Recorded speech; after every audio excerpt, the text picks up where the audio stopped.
invest in community-based alternatives to detention, and enhance protections for immigrant workers. However, the roadmap goes much further by calling for the restoration of immigrants' access to the social safety net. It calls for an overhaul of the immigration court system and the penalties it imposes. The roadmap also seeks to offer redress to people who have suffered from the inequities of the immigration system in the past. Among the many components of the roadmap are creating a pathway to citizenship for the nation's 10.5 million undocumented immigrants, clearing the existing backlog of naturalization applications, prioritizing family unity by eliminating barriers to family reunification and creating a process for eligible individuals who are deported, detained, or in sanctuary to reunite with their families and return to the United States. Establishing a system of scalable civil consequences to immigration violations so that detention and deportation are not the default punishment for almost every infraction of immigration law. Eliminating for-profit immigration detention facilities. Ending the use of state and local prisons and jails for immigration detention. Promoting alternatives to detention and ending the detention of vulnerable populations, such as families and children. Ensuring that no person is removed, expelled, or denied admission to the United States without guaranteed and meaningful access to legal defense. Creating an independent immigration court system in which judges can exercise discretion.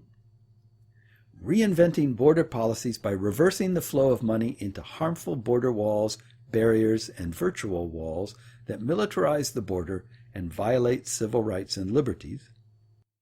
Ending Border Patrol checkpoints in the interior of the country.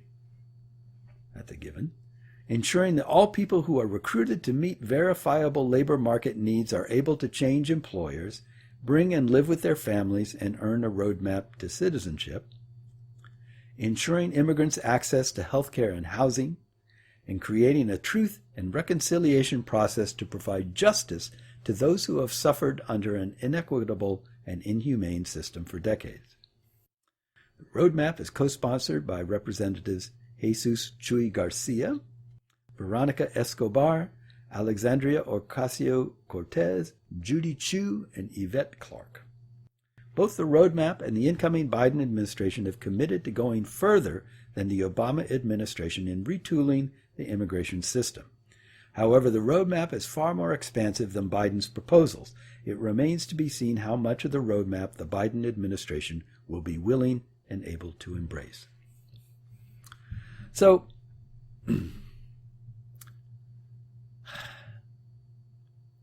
immigration is in part a touchy subject because of the economy and workers and how immigrants coming here and taking jobs affects the prospects and the situations of workers that are already here and working in jobs, or people who are already here and looking for jobs. This is the touchy area. If you remove, let's just remove racism, xenophobia, religious bigotry, all that stuff.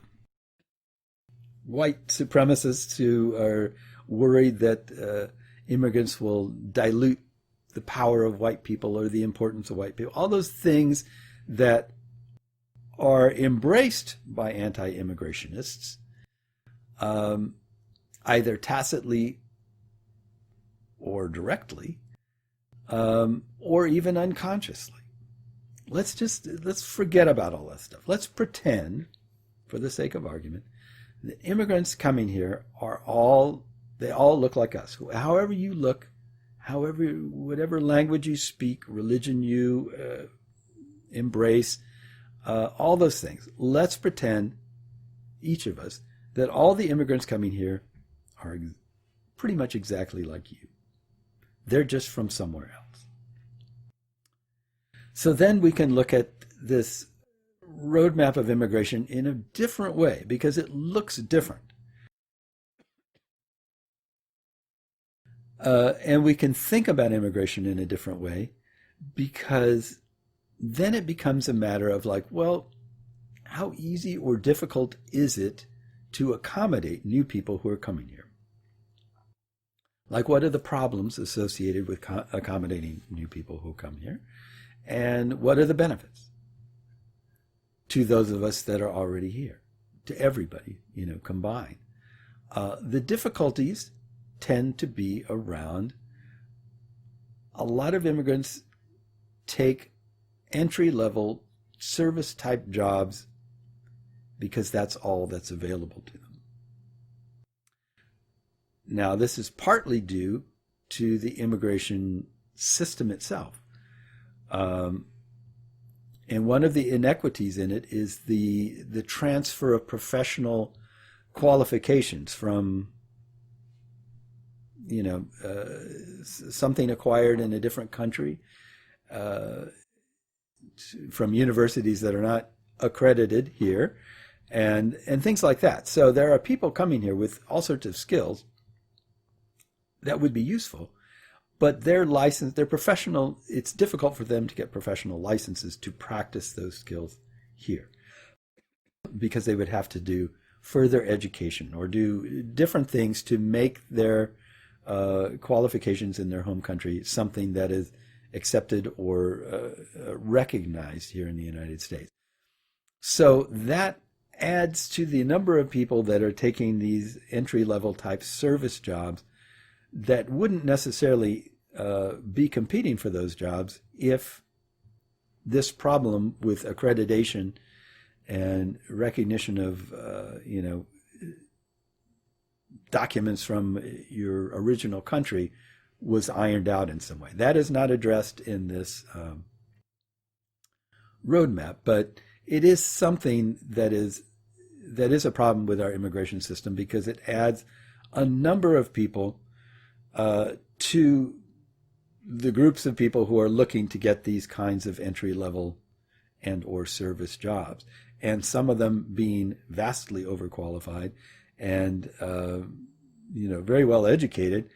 Like if I was going to hire someone to sweep out my garage on a regular basis, I think I might want somebody who's intelligent, that I can speak to and knows things and might be able to do other things for me as well, other kinds of jobs for me as well, as opposed to somebody who's just, I've never had a job before.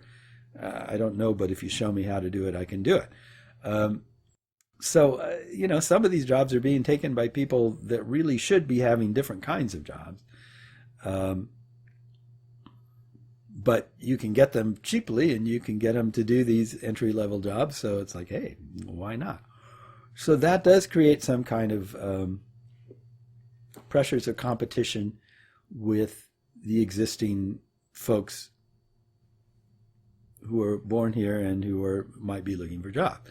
Another thing that creates some competition is that if you get enough immigrants coming here who are willing to work for very low wages because that's all they can get, they don't have the bargaining power that a lot of people do. Let's say you've been a drywall. You hang drywall, and you've been doing it for years. You might expect, hey, I'm good at this job.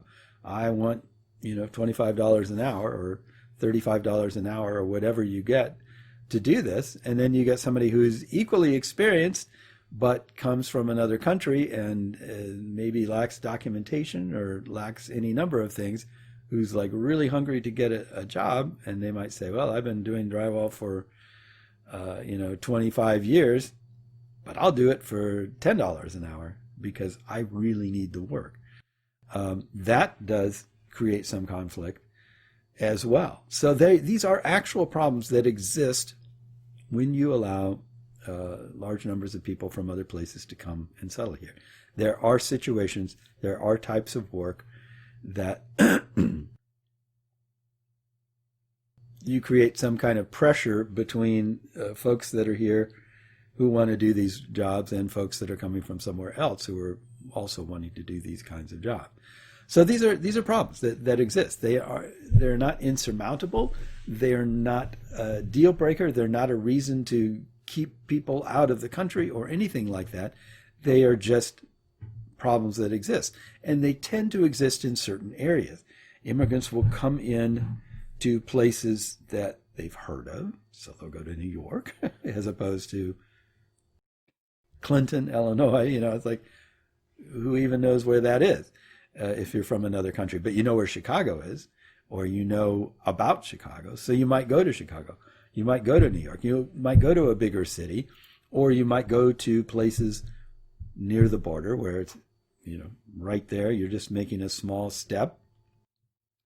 So some of that, if immigration were easier, if immigration laws were eased, and the whole process of coming to this country to look for work or to do things were to be made a simpler, more immigrant-friendly kind of thing, then you might have people who are, instead of, well, I'm in New York, I have to work here. This was the place that I knew to come to. It was the only place I could get to,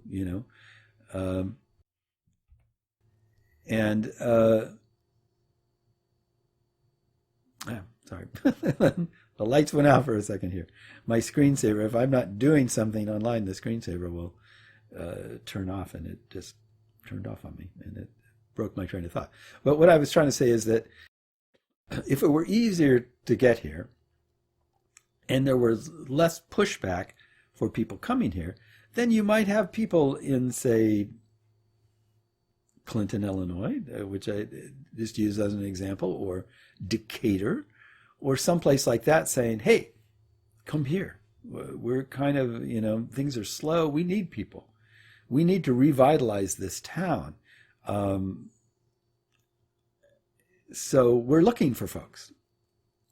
And then people that do these jobs, instead of having to compete in a oversaturated market, because those are the places they end up in, and they feel safest there because their friends and relatives are already there, and it's okay, I've got this sort of safety network and I can work outwards from there. They might move on to different places. They might go into some other places that would be advertising for them, saying, hey, come here, help revitalize our town.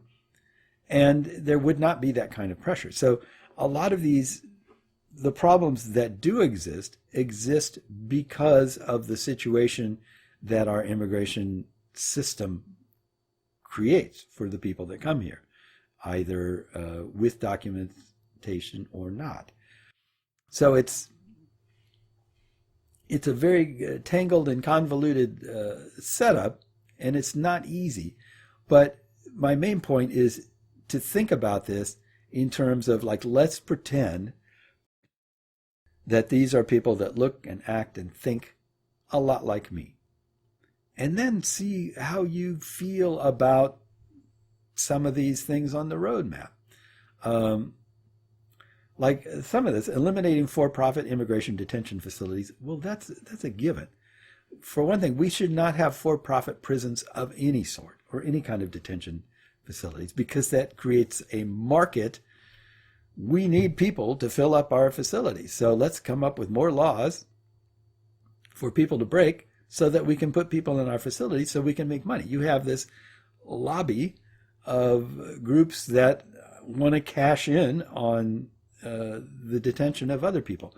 There should never, ever be a for-profit detention of any sort. So, I mean, that's like a given. Promoting alternatives to detention and ending detention of vulnerable populations. So Trump has made a big deal about, if the catch and release, they call it. And if you catch them and let them go, then you'll never get them again. And then, they're just off. So it's just like giving them a free ride. That is not true. If you make the whole immigration system less punitive and less difficult to navigate, then people are not going to be, they'll want to do it, because this is how you get to the next step.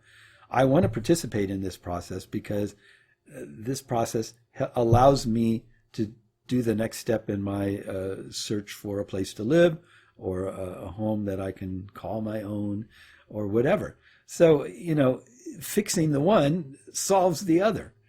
And you don't solve anything by just making everything more carceral, related to prisons and walls and all those things. I mean, you don't make anything better for anybody that way. So anyway, that's my whole point. I don't want to belabor it. It's just, I really feel that a lot of these things that sound, ensuring immigrants access to health care and housing. They're people. They need health care. If you deny health care to one segment of your population, you have a sicker population that is infecting other people. It makes sense. If you want to be healthy, you want to be around healthy people. And if you want to be around healthy people, you want everyone to get good health care. It's mind-boggling that people don't understand that stuff. Okay, I've got to move on here because my voice is running out on me. In fact, I think I'll stop. I can stop. I'm going to stop and get a drink.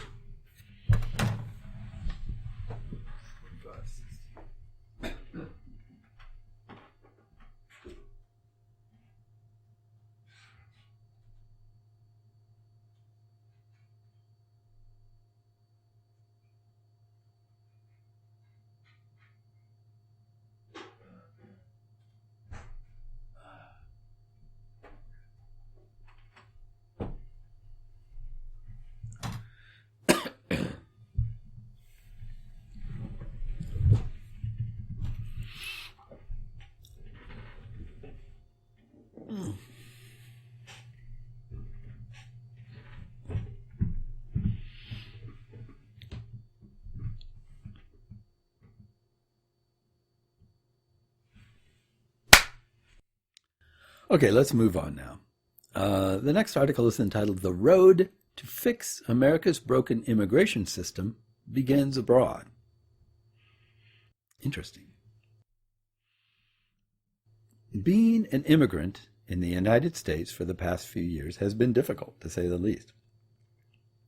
The toxic rhetoric against immigration coming out of the White House from day one of the Trump presidency, and the fact that it enjoyed popular support by the Republican base, made many of us rethink whether it was time to simply leave this country for good.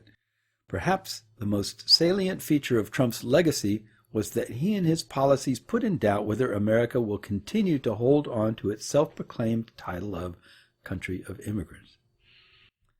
To summarize what the Trump administration's anti-immigration rhetoric and policies consisted of is, simply put, there is no place for immigrants in America. Over the past 4 years, over 400 executive actions directly targeted immigration and immigrants of all backgrounds. It was not only about illegal immigration, and it was not only about unskilled foreign workers. It was a full-fledged attack on immigrants across the board. How true. At first, the White House went against immigrants from Muslim-majority countries in a move that many analysts early on categorized as racist. Then the White House attacked undocumented immigrants, categorizing them as criminals, despite there being abundant evidence contesting such claims, and calling for a more active deportation policy. Next, the Trump administration cut the number of admitted refugees to the United States to its lowest level in 40 years, and actively established inhumane policies to deter refugees crossing from Central America, such as separating minors from their parents and putting them in cages. Finally, claiming without evidence that the ultimate goal was protecting American jobs amid the pandemic, the Trump administration restricted the issuance of green cards and work visas for highly skilled individuals, a move that me and co-authors estimate cost over $100 billion to the U.S. economy almost overnight. One of the most obvious deductions of what we saw in the past 4 years is that without a robust institutional binding framework in place to administer global migration flows, any future president could do and undo as he or she pleases. With the election of Joe Biden and Kamala Harris, most of the world can be relieved that this circus of nonsense anti-immigration policies will come to an end, at least for now. To me, one of the most obvious deductions of what we saw in the past 4 years is that without a robust institutional binding framework in place, why are we repeating the exact same thing we said just a second ago? Okay. Well, it repeats. It says the same thing. Any future president could do.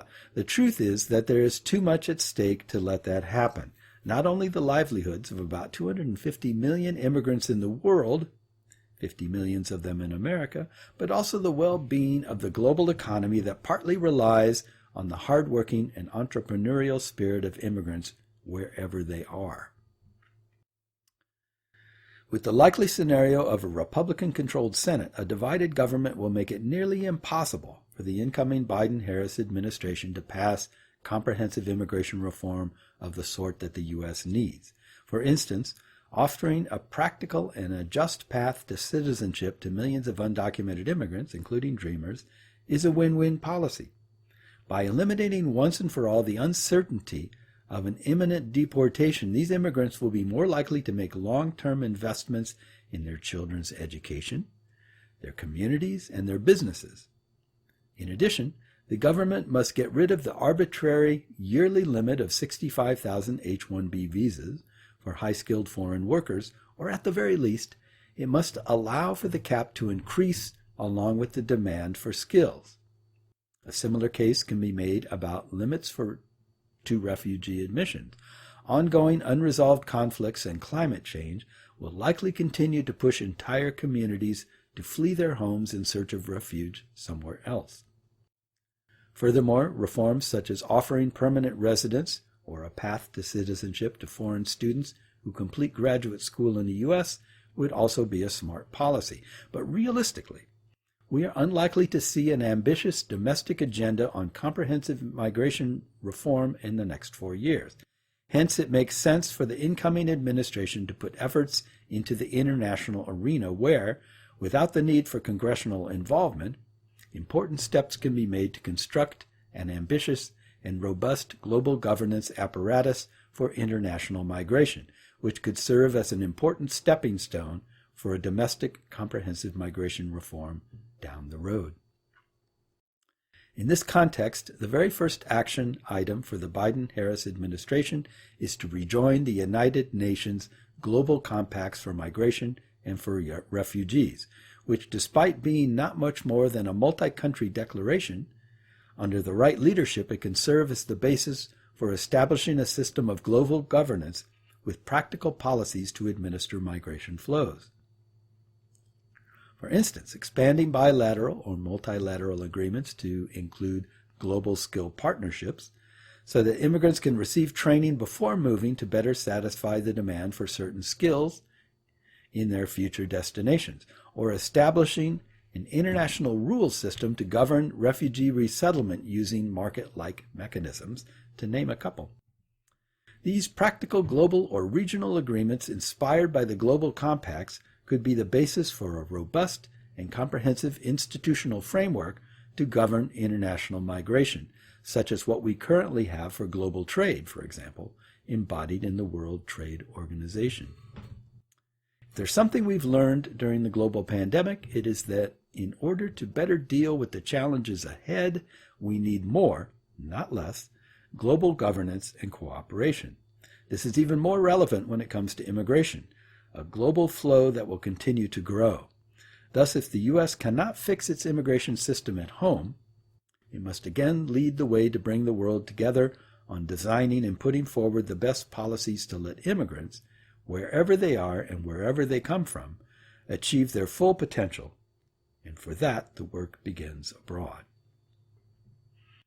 Now, this is interesting. It didn't really get entirely into what I thought it was going to talk about, which is reducing a lot of the problems that drive people to leave their home countries in the first place. I mean, a lot of work, foreign policy is the big thing the administration has, on its plate. And we could do a lot in Central America in particular to help governments there solve some of their problems at home so less people are fleeing violence, crime, all those things. If we fixed some of those things, these people wouldn't have to leave. They wouldn't be running in fear of their lives, and they wouldn't be coming here. It's as simple as that. It's not to say that I don't welcome people here, but I don't welcome that they're running, in fear, and that's why they're here. I don't think that's a good thing. That's no one should have to do that. So I think that would be one of the huge ways that the next administration could work on the immigration problem without even going to Congress and without even dealing with the leftover. I'll try to think of a nice way to say it. Nuts, radicals. Let's say we'll call them radicals. The leftover radicals from the Trump years, many of whom are still going to be in the Senate and the House, and they're going to throw roadblocks left and right and in front of and around everybody and everything. But yeah, a way to work around them is to try to help some of the countries that a lot of these people are running from. So that would be good too. I appreciate the point that they're made about having reinvesting in global partnerships. I know there's a big, push against globalists and that sort of thing, as they're called, in one world government and all that kind of nonsense that people are worried about. But in reality, we all share this planet together, and we need to work cooperatively to solve our problems. This notion that you can just hunker down in your own country and deal with your own problems and let the rest of the world go its own way is insane, and it makes no sense. And it's one of the biggest failings of the last 4 years has been this "Make America First" nonsense, which really implied worry about ourselves and let everybody else just do whatever they want. That was terrible. And it's going to be really hard to undo a lot of the damage that was created from that. But it's imperative that we do so, because we need global cooperation on so many problems. There are so many problems that cross borders. And aside from immigrants and immigration and migrants, global warming, the climate change, pollution of all sorts, food insecurity in lots of different places, droughts, fires, you name it. All these things happen to all of us in various ways, and we all need to work together to deal with them. I've run out of time. I'm going to have to let you go, but I thank you for joining us, and we hope to see you